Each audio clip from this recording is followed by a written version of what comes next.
بسم اللہ الرحمن الرحیم۔ السلام علیکم ورحمۃ اللہ وبرکاتہ۔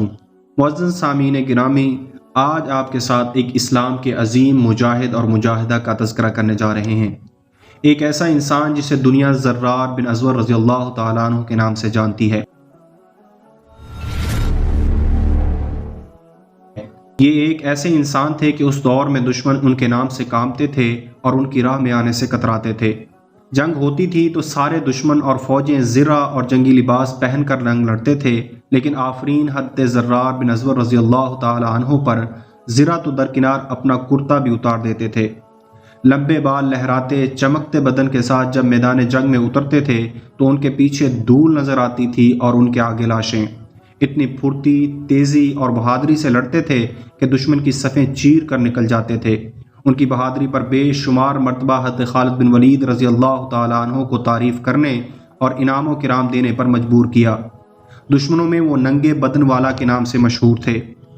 رومیوں کی لاکھوں کی تعداد پر مشتمل لشکر سے جنگ اجنادین جاری تھی۔ حضرت زرار بن ازور رضی اللہ تعالیٰ عنہ حسب معمول میدان میں اترے اور صف آرا دشمن فوج پر طوفان کی طرح ٹوٹ پڑے۔ اتنی تیزی اور بہادری سے لڑے کہ لڑتے لڑتے دشمن فوج کی صفیں چیرتے ہوئے مسلمانوں کے لشکر سے بچھٹ کر دشمن فوج کے درمیان تک پہنچ گئے۔ دشمن نے انہیں اپنے درمیان دیکھا تو ان کو نرغے میں لے کر بڑی مشکل سے قید کر لیا۔ مسلمانوں تک بھی خبر پہنچ گئی کہ حضرت زرار رضی اللہ تعالیٰ عنہ کو قید کر لیا گیا ہے۔ حضرت خالد بن ولید رضی اللہ تعالیٰ عنہ نے اپنی فوج کے بہادر نوجوانوں کا دستہ تیار کیا اور حضرت زرار کو آزاد کروانے کے لیے ہدایات وغیرہ دینے لگے۔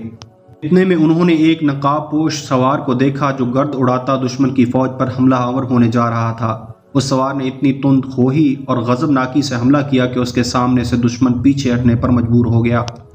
حضرت خالد رضی اللہ تعالی عنہ اس کے وار دیکھ کر اور شجاعت دیکھ کر اش کر اٹھے اور ساتھیوں سے پوچھا کہ یہ سوار کون ہے، لیکن سب نے لا علمی کا اظہار کیا کہ وہ نہیں جانتے۔ حضرت خالد رضی اللہ تعالی عنہ نے جوانوں کو اس سوار کی مدد کرنے کو کہا اور خود بھی مدد کرنے اس سوار کی جانب لپکے۔ گمسان کی جنگ جاری تھی، کبھی حضرت خالد بن ولید اس سوار کو نرغے سے نگلنے میں مدد کرتے اور کبھی وہ سوار حضرت خالد بن ولید کی مدد کرتا تھا۔ حضرت خالد بن ولید رضی اللہ تعالی عنہ اس سوار کی بہادری سے متاثر ہو کر اس کے پاس گئے اور پوچھا، کون ہو تم؟ اس سوار نے بجائے جواب دینے کے اپنا رخ موڑا اور دشمنوں پر جارحانہ حملہ اور وار کرنے لگا۔ موقع ملنے پر دوسری بات حضرت خالد رضی اللہ تعالی عنہ نے پوچھا، اے سوار تو کون ہے؟ اس سوار نے پھر جواب دینے کی بجائے رخ بدل کر دشمن پر حملہ آور ہوا۔ تیسری بار حضرت خالد بن ولید رضی اللہ تعالی عنہ نے اس سوار سے اللہ کا واسطہ دے کر پوچھا کہ اے بہادر تو کون ہے؟ تو نقاب کے پیچھے سے نسوانی آواز آئی کہ میں زرار کی بہن خولہ بنت ازور ہوں۔ میں اس وقت تک چین سے نہیں بیٹھوں گی جب تک اپنے بھائی کو آزاد نہیں کروا لیتی۔ حضرت خالد رضی اللہ تعالی عنہ نے کہا کہ پہلے کیوں نہیں بتایا؟ تو کہنے لگی، آپ نے منع کر دینا تھا۔ حضرت خالد رضی اللہ تعالی عنہ نے کہا، آپ کو آنے کی کیا ضرورت تھی؟ ہم تھے آزاد کروانے کے لیے۔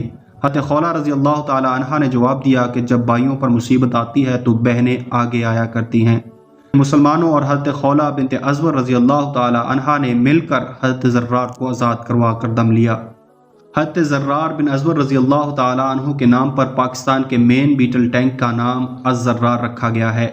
اسلام خون اور قربانیوں کے دریا میں تیر کر پہنچا ہے، اس کی قدر کریں۔ جذبہ جہاد کو زندہ رکھیں کہ جب تک جہاد تھا مسلمان ہمیشہ غالب رہے، جب جہاد چھوٹا تو مسلمانوں پر زوال آیا۔ کم از کم اپنے بچوں کے نام ان اسلام کے ہیروز کے نام پر رکھیں تاکہ انہیں پتہ چلے کہ ان کا نام کس کے نام پر ہے، اور نام کا اثر شخصیت پر بھی پڑتا ہے، اور ان کی تربیت ایسے کریں کہ اسلام کا مستقبل روشن کرنے میں اپنا کردار ادا کر سکیں۔ اللہ جل شانہ ہمیں صحابہ کرام کے نقش قدم پر چلنے کی توفیق عطا فرمائے۔